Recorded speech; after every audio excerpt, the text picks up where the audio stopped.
أعوذ بالله من الشيطان الرجيم. سورة الجمعة مدنية. بسم الله الرحمن الرحيم. يسبح لله ما في السماوات وما في الأرض الملك القدوس العزيز الحكيم. هو الذي بعث في الأميين رسولا منهم يتلو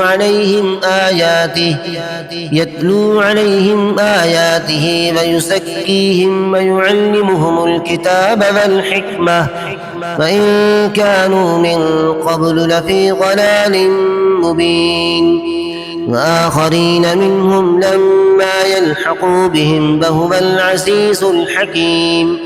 ذلك فضل الله يؤتيه من يشاء والله ذو الفضل العظيم.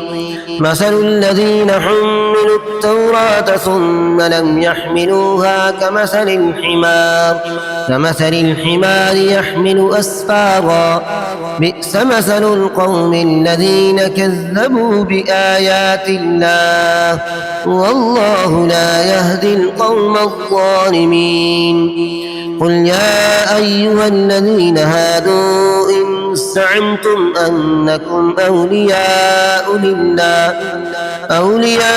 لله من دون الناس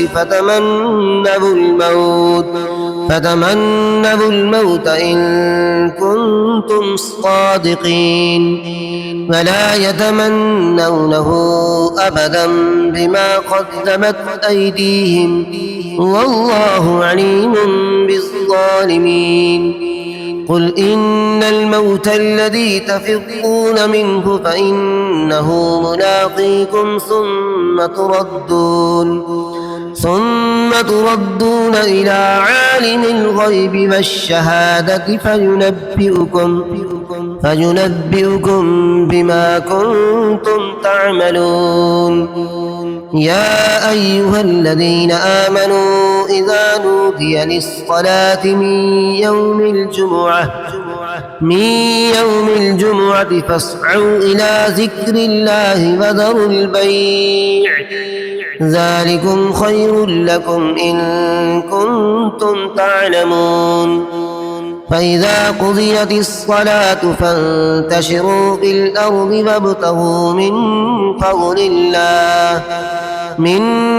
الله واذكروا الله كثيرا لعلكم تفلحون.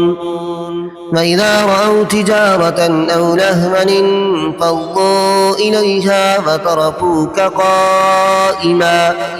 قل ما عند الله خير من اللهو ومن التجارة والله خير الرازقين.